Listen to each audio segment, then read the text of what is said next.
They say every marriage has secrets. But some marriages hide monsters behind smiles. Abony thought she had married a good man. A man respected by the village, polite, calm. A man everyone said would never harm her. She was wrong. Because in the quiet of the night, when the doors closed, when the neighbors slept, the man she trusted most became someone else. Someone cruel, controlling, unfaithful. Someone who brought other women into their home and punished her for noticing. This is the story of Abony. A woman who survived lies, betrayal, and brutality. Not by hiding. Not by pleading. But by learning the truth and deciding to act. Stay with me. Because what she endured, what she witnessed, is the reason the village still whispers her name. Before we continue, support us with thumbs up. Subscribe for more interesting story. When Abony married Colejo, the drums did not rest. For 3 days and 3 nights, the village square shook with praise songs, ululations, and promises spoken too loudly to be questioned. They said she was lucky, a man with steady work, clean speech, and eyes that knew how to soften in public. They said he chose her carefully. They said she would never suffer. Abony believed them, not because she was foolish, but because hope is persuasive when everyone agrees. In the early months, her husband was gentle in visible ways. He corrected her grammar playfully in front of elders. He guided her by the elbow when greeting visitors. He spoke for her often, which she mistook for protection. At night, however, his voice changed shape. Not loud, never loud. Just firm enough to end conversations. Just cold enough to make apologies appear necessary. You talk too much to strangers, he once said. You smile carelessly. Another night. People are watching, always. Abony adjusted. Love, she believed, required tuning oneself. But sometimes, when sleep hovered but refused to land, she noticed how his phone never rested face up. How laughter left his face the moment she entered a room. How silence followed questions that should have been simple. She told herself every marriage learns its rhythm. Still, the drums from the wedding no longer sounded the same in her memory. Colejo anger arrived dressed as disappointment. As sighs held too long. As sentences that began calmly and ended with her questioning her own memory. You're imagining things, he would say. I never said that, calmly. You always twist my words, gently. When Abony cried, quietly, so neighbors would not hear, he looked at her with irritation, not concern. Tears annoyed him. They disrupted the order he liked. Soon, crying became a private act she scheduled carefully. Late nights. Bathrooms. The edge of sleep. He corrected her food. Her tone. Her posture. Not with insults, no. With instruction. If you want respect, he'd say. If you want peace, he'd add. And peace became her daily assignment. Yet outside the house, he praised her loudly. She's calm, he told people. She listens, with a smile. The village nodded. But there were evenings when he returned home late, not drunk, just absent. His clothes carried unfamiliar scents. Not perfume. Something softer, lived in. When she asked, he laughed, short, sharp. Are you a child? He asked. That night, Abony lay awake. Listening to his breathing. Wondering why suspicion felt like betrayal. And why loyalty suddenly felt like fear. The lie was small. So small it nearly escaped notice.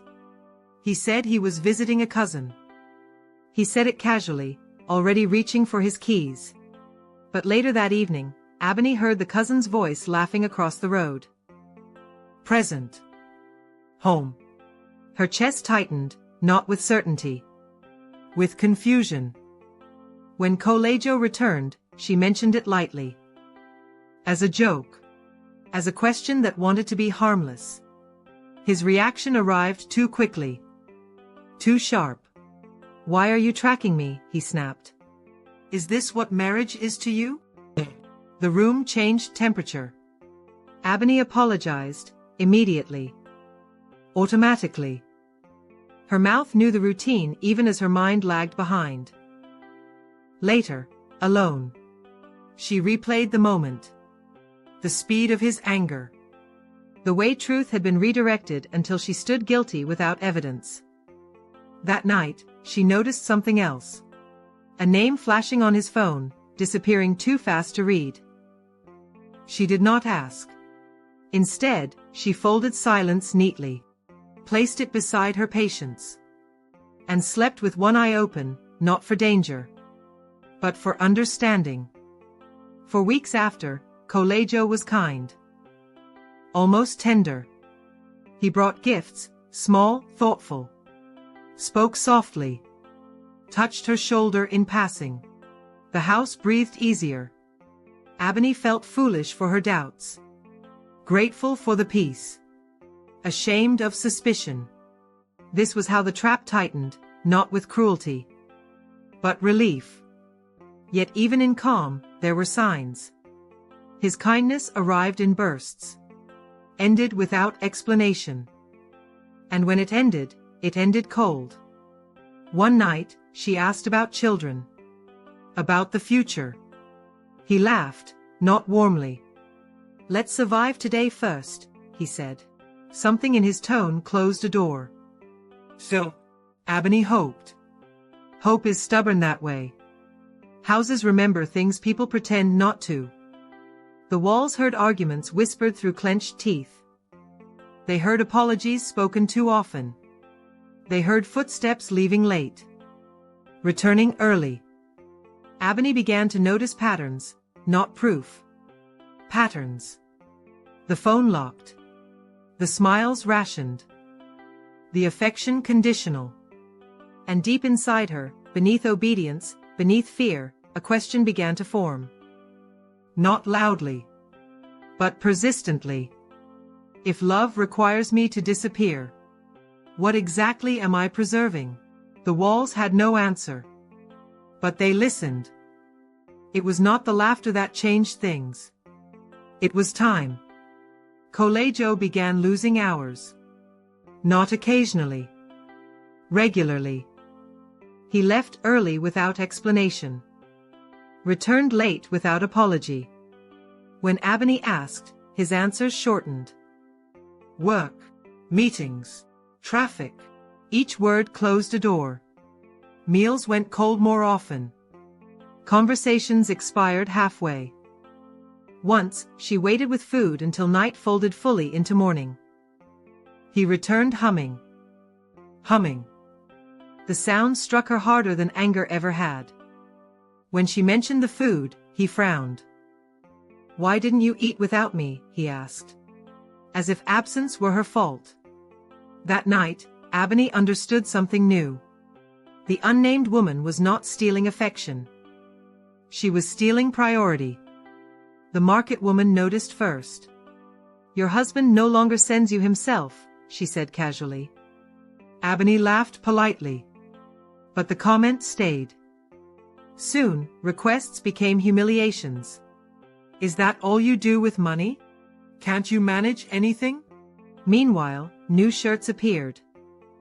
New shoes. Someone else was being invested in.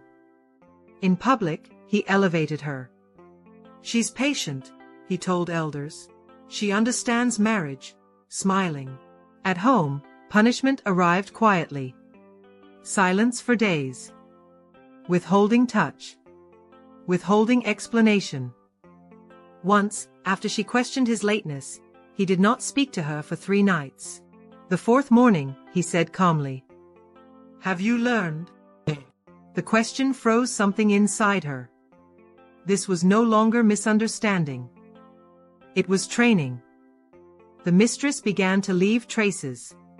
Not accidents. Ebony found lipstick his shirt. Bold, careless. When confronted, Colegio laughed, openly. You're becoming dramatic, he said. That night, he slept facing away. The distance felt intentional, demonstrative. From that day, Ebony stopped explaining herself. She learned when to speak, when not to. The other woman had entered the marriage, not as a rival, but as leverage. And Ebony understood something vital. Love had left quietly. Power had taken its place. It happened on an afternoon that arrived quietly. Too quietly. Ebony returned earlier than expected. The compound gate stood open. Inside the house, voices. Low, careless. Not arguing. Not whispering. Comfortable. Her feet slowed before her mind could catch up. Her hand reached the door. And when she opened it, the room froze. Colegio stood by the bed. Not alone. Another woman sat there, wrapped in Ebony's cloth. Laughing. At ease. The bed was disturbed. Undeniably. No explanation rushed forward. No shame. Just stillness. Ebony felt the world tilt, not with doubt. With certainty. This was not a mistake. Not a secret. It was occupation. Ebony spoke. Not loudly. What is this? The question did not finish breathing before Colegio moved. His face changed, not to guilt. To rage. Get out, he barked at the woman. She left quickly. Without apology. Then the house turned on Ebony. How dare you embarrass me, he shouted. As if truth were the crime. She tried to speak again. To ask. That was when he struck her, not described. But felt. The room spun. Pain arrived suddenly. Silencing. Never question me, he warned. Voice shaking, not with remorse. With authority.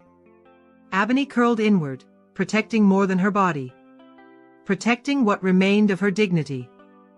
That night, she slept on the floor.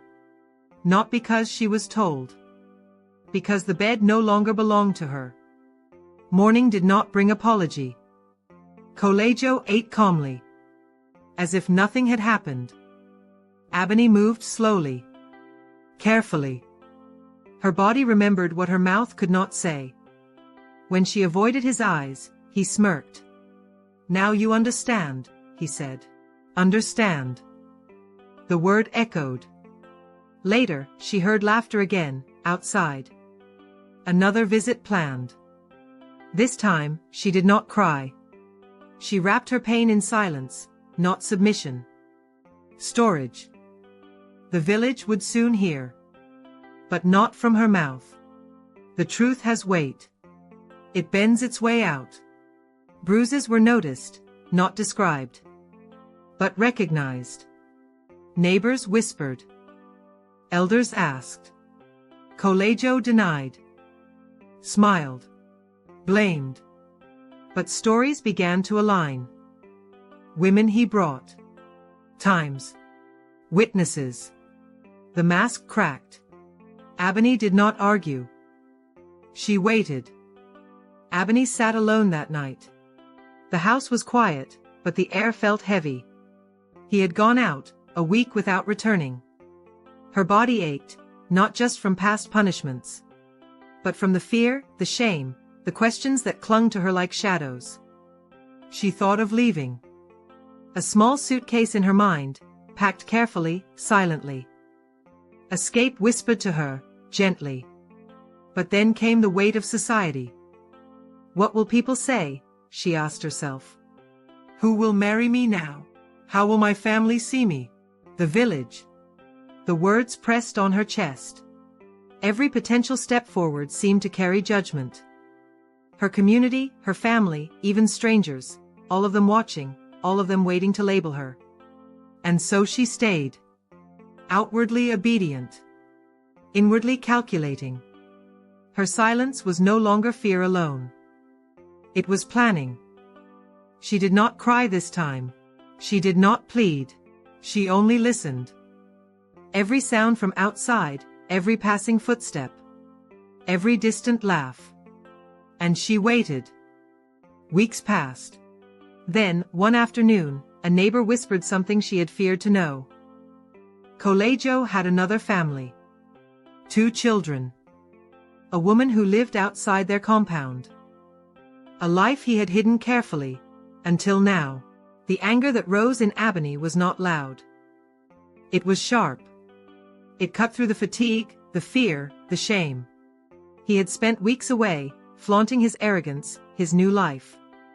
While she stayed, silent, patient. Every day, watching, waiting, surviving, she thought of ending it all. Of letting despair win. Of vanishing quietly from the shame that clung to her. But she did not. Instead, she made a choice. A choice for life. A choice to survive.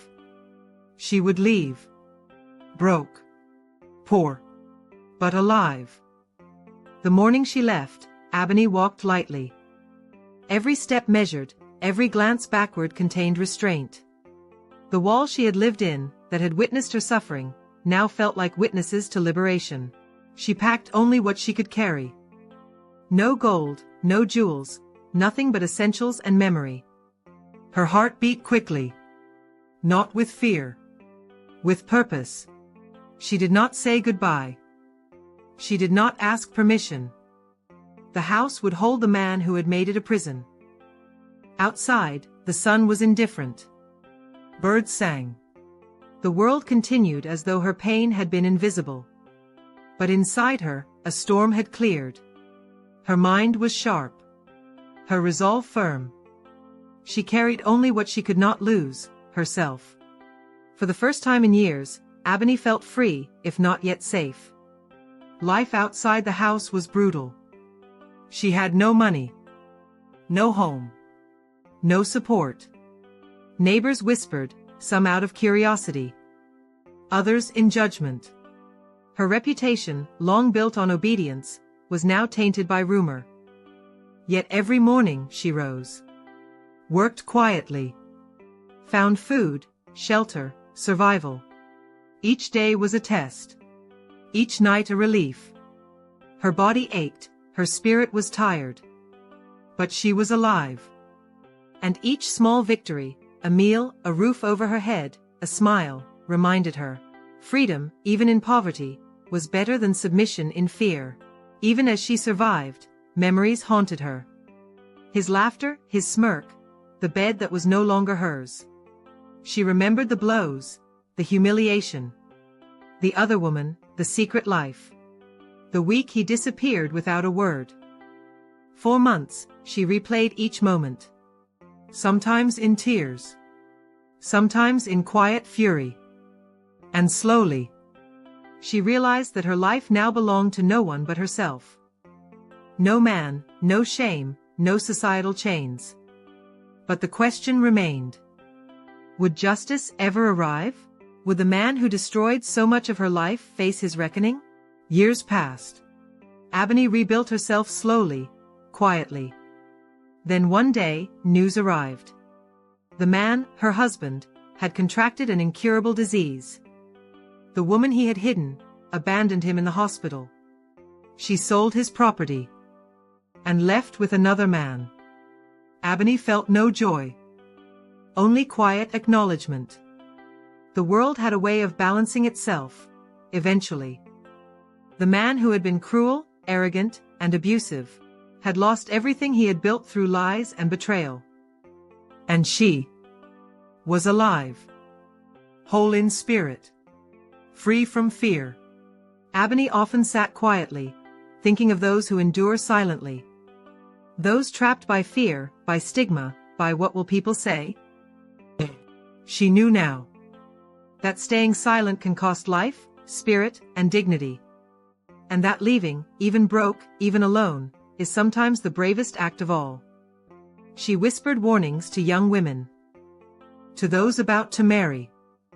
To those afraid to speak. Better to walk alone in truth than to live chained in lies. Better to be poor and free than rich and broken.